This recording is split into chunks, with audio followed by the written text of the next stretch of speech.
Hello everybody, welcome back to my movie review series. Today we'll be discussing Speed. Just got finished watching it. It was free on YouTube, I believe, or one of the free ones, either Freevee, Tubi, or YouTube. Just finished watching it. You know how we do it. I'll give you my overall impressions and grade after giving the logistics and basics as provided by Google. Once I give the grade, if you've not seen the movie but would like to, you want to shut off the video because there will be spoiler alerts. We'll be discussing the plot synopsis along with character development and any similar movies or major themes. So this is an older movie. It came out in 1994. It's rated R. It's an action/thriller. It has an hour and 56-minute runtime. Why to watch? Google says it's intense and gripping. Los Angeles police officer Jack, played by Keanu Reeves, angers retired bomb squad member Howard Payne, played by Dennis Hopper, by foiling his attempt at taking hostages. In revenge, Payne arms a bus with a bomb that will explode if it drops below 50 miles per hour. With the help of a spunky passenger, Annie, played by Sandra Bullock, Jack and his partner Harry, played by Jeff Daniels, try to save the people on the bus before the bomb goes off, while also trying to figure out how Payne is monitoring them. A budget of $28 million, did $350 million at the box office, pretty solid returns. 83% liked it on Google, 7.7 out of 10 on Blu-ray.com, our one random grading site for today. 95% liked it on Rotten Tomatoes, and 7.3 out of 10 on IMDb. So I have seen this one before, a long time ago. Didn't really remember the whole thing. Kind of remember liking it a little bit more. I enjoyed it. I think it's entertaining, definitely for the first time watching it through. Obviously the movie's a little older, so I thought some of the lines were a little dated, or some of the script was a little just like kind of the tone was serious, but some quips here, lines here was just like kind of strange in terms of the writing. So I don't know if it's the age or just seen it before or whatever. But most of the movies that I've rewatched seem to hold up to what my initial reaction was. I kind of remember liking this one a little bit more than I did the second time, but I still thoroughly enjoyed it. So I'm going to go give it a solid B for entertaining. So I think it's a good action flick, good thriller. I definitely think the plot develops well, the actual plot itself, but just some of the character lines, not even the characterization, just some of the lines themselves and the writing were just kind of like strange to me. So overall, certainly entertaining. Definitely recommend it if you have not seen it. Nice little romance also between Annie and Jack as well, at least at the end. But overall, I thought it was good for an action thriller, and I thought the plot moved along well with some kind of light spots in the writing for the character lines. So overall, I recommend it. If you have not seen it and would like to, you want to shut the video because we will be discussing the plot.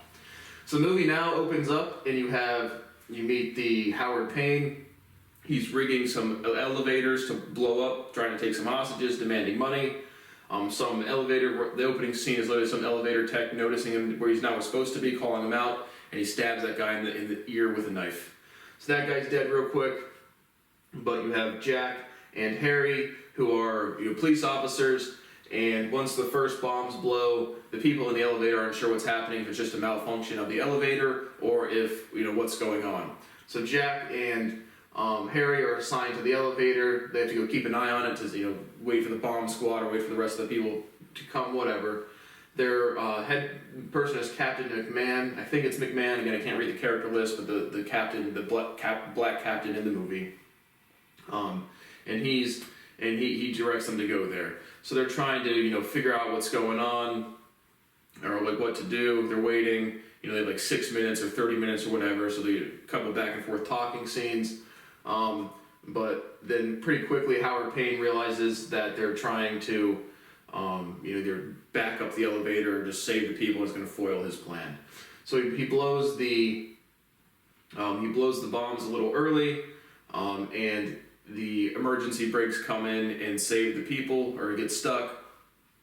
I guess he only blows the bird. That's how they get stuck in the first place. But basically, Jack ties on this cable, and it buys them some time. They're able to pry the doors open, and the Howard sees that they're getting people off of the thing, so he blows another charge to try to drop it down, and this wire that Jack had put on there is holding up the elevator, and they're able to rescue the people just in the nick of time as this wire that's holding them up, it's like a like a crane from outside, until that gives loose, and they just in the nick of time get all the people out. So at which point Jack and Harry then realize that the only reason he would have been able to blow the charges early is if he was physically in the building watching them somehow. So they go find him. They chase him. He has a bomb. He starts shooting. They realize that he's in this other service elevator. Howard starts shooting his shotgun. They dodge all the bullets, but they both kind of fall into the elevator itself and kind of being held hostage. And then Howard takes Harry, he's backing him away, and in one of the opening talking scenes before they're figuring out what to do with the elevator, Jack tells Harry some story about shooting a hostage that's the proper thing to do in this given situation. So Harry's shoot the hostage and shoot me. So Jack shoots him in the leg, he falls down, Howard runs away and blows up. And so you think that Howard is dead, at least in the movie, for about 5 seconds. They have, they get awards. They have some, Harry's has a little cane because he's been shot, and so they have a little award ceremony, and they're feeling all good about each other. Then the next day, Jack is going into a bakery, says hi to a bus driver that he sees regularly, and then the guy gets back in the bus, and the bus blows up. And so Jack runs after, which I have to say, Keanu Reeves has a very interesting running style from John Wick to this. He does his form running definitely sticks out to me. But anyway, he runs after the bus, and then a payphone near the bus where it exploded rings. He picks it up, and it's Howard Payne again, and is like, "Hey Jack, did you miss me?" And now Jack instantly realizes again that the guy did not die from the elevator scenes, and now he's getting back at him. And so Howard then tells him, they have a bus 2525, and this is, modern day to when the movie was produced, 1994 in Los Angeles. And so he's like, this bus 2525 over here, once it gets above 50 miles per hour, if it dips below that speed, it will blow up, and if you try to get anybody off the bus, I will blow it up. And so Jack tears across town in his car, at which point you get introduced to the Sandra Bullock character, which is Annie Porter, and she's got her license revoked, so she's chasing after this bus, desperately trying to get on, obviously foreshadowing, if she could have just waited for the next one, she wouldn't have to go through this big ordeal. But the bus starts going away, and she's like, wait, and then she gets on the bus, and Jack is going through town and trying to catch up with the bus. I forget what happens to his car, but he either wrecks it or whatever, but he has to commandeer another person's car. So he has this dude has a convertible, and he starts chasing after this bus.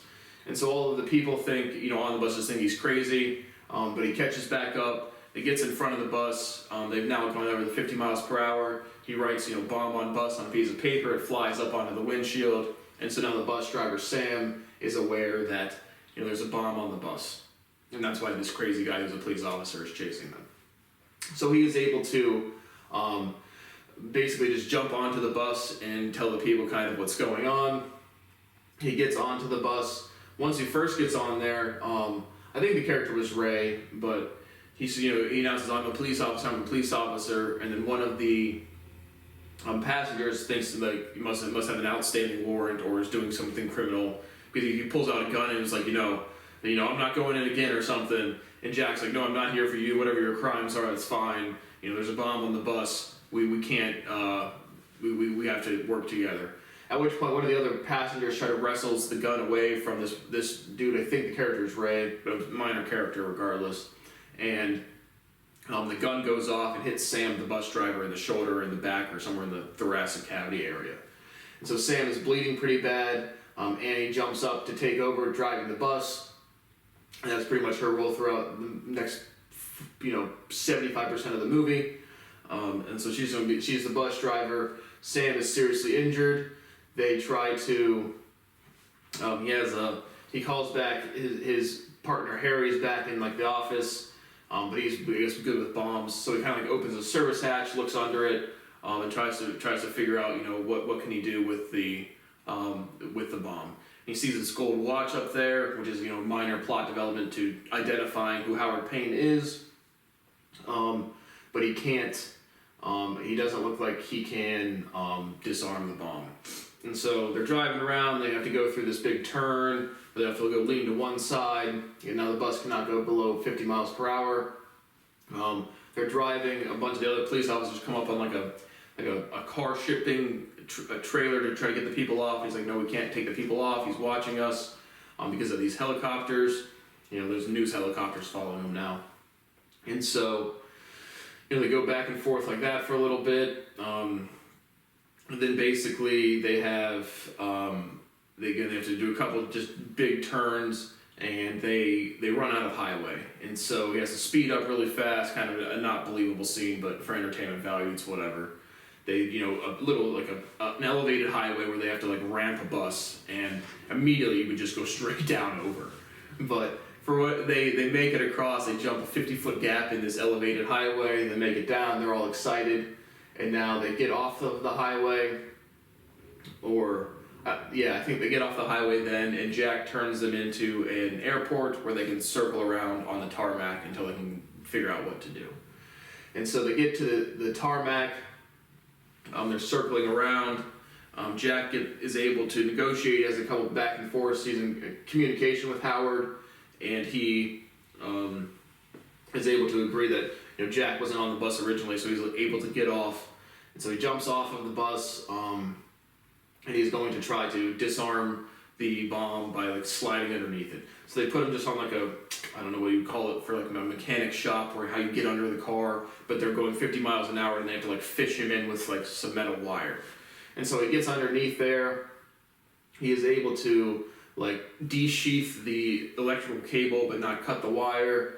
Harry's kind of talking him through it when they also, as they're turning into the airport, one of the tires pops. So some of the tire debris like hits him or knocks him back, and the cable snaps off, and he has to try to save himself, from getting run over by the bus or just falling off at 50 miles an hour. So he has a screwdriver, he's able to like stab the fuel tank to stay on the bus on the other side, is able to be pulled up through the service hatch. So now they've learned a little bit about the bomb, they still can't defuse it, and now they're losing fuel pretty fast. So he tries to get some more gas or a fuel truck to catch up with them. This says it would take him 10 minutes and he's not going to have time to do so. And so basically what happens is, even I guess before this, they figure out who Howard Payne is, and Harry and the other police officers go to Howard's house, and when they get there it's rigged and it blows up. So Harry gets killed halfway through the movie, and Jack gets that news while they're still on the bus. But regardless, now they're circling the tarmac, they're losing fuel, so they need to figure out something else to do. So they have the news crews. Well, basically what happens is Jack realizes that when he's talking to Howard one of the times, Howard's like, you and the Wildcat and everybody else are all going to die. And Jack connects that Annie goes to Arizona State, or at least did, or went to somewhere in Arizona, or Arizona University. And the guy has a feed from the actual, school buses have video cameras on it, and he's actually watching that feed. So they're able to loop about a minute of them actually behaving normally, and then they broadcast the feed that's looped so they can try to get the people off the bus. So they do that, and they are able to get all of the people off the bus. I guess before this I did miss one minor part. When they were getting the bus driver Sam, so Sam's allowed to get off the bus because he's injured, and Howard Payne agrees to that as a show of good faith to help the money people bring him his ransom. There's still plenty of hostages. And so when Sam was getting off the bus, this older lady also tried to get off the bus, and there was a smaller bomb by just this on-ramp to the bus, or the entrance to the bus, and she falls down and gets killed under the bus. And so that does happen, but besides that, everybody else is able to get off the bus. The only real deaths in this one are Harry, and the lady, the first passenger that tries to follow Sam off the bus. And so they get everybody else off the bus. It ends up crashing. The Jack and Annie are the last ones. They put a thing to automate the gas and control the steering wheel, and then they get off and they have to hold on to this metal service grate that they've been going in and out of as a kind of a sled to not scratch up real bad on the pavement. And they do that. They're all snuggled nice and close. and then the bus runs into an airplane and it blows up the whole airplane. So it kind of been like a funny movie, like, slapstick if like the plane was full of people. I'm assuming the plane was empty, or else that wouldn't have been too much of a success. But regardless, that's how the bus ends up. And so Howard is still in contact with the police, like, where's my money? And Captain McMahon's like, I'm going to tell me to shove it because there's no leverage now. But they're going to use that as a way to, him not knowing that the bus has blown up, as a way to get him out of hiding. And so he tells him to drop $3 million or $4 million in this trash bag in this middle of somewhere in Los Angeles. And so the police drop the money, basically Howard realizes that the tape has been looped, and he goes down there and finds Annie, who's by this ambulance, and is like, hey miss, come with me. And so Jack realizes something's amiss, runs out there to find to look into the trash can, and realizes that there's been a hole dug out from the bottom of it, so when they dropped the money in, it just went down and he caught it underneath by the subway. And so Jack chases after him, and Howard has Annie with a bomb vest strapped to her chest. So now Howard and Annie run away again. The dead switch where he's holding the thing. If he lets go, it blows up. And so Annie and Howard get onto a subway, and Jack just kind of has to stay back and then tries to chase after them. So that's what happens. And now they're on a train. Howard handcuffs her to the holding poles for balance in subways, and Jack is able to get on the train, like climbs on top, and so Howard gets most of the people off of the train. I think he gets everybody off the train, and then kills the conductor as they're driving. And so now Howard hears him like walking on top of the subway, and he just starts shooting upward there, and they somehow they start fighting on the top of the train. They're going back and forth, and they have these service lights that come by, and so Jack is able to hold which is just kind of unbelievable when they're having a fist fight with a dead man switch, and it's just like that's not believable to any capacity. But regardless, Jack is able to push Howard's head up right in front of one of these things that decapitates him.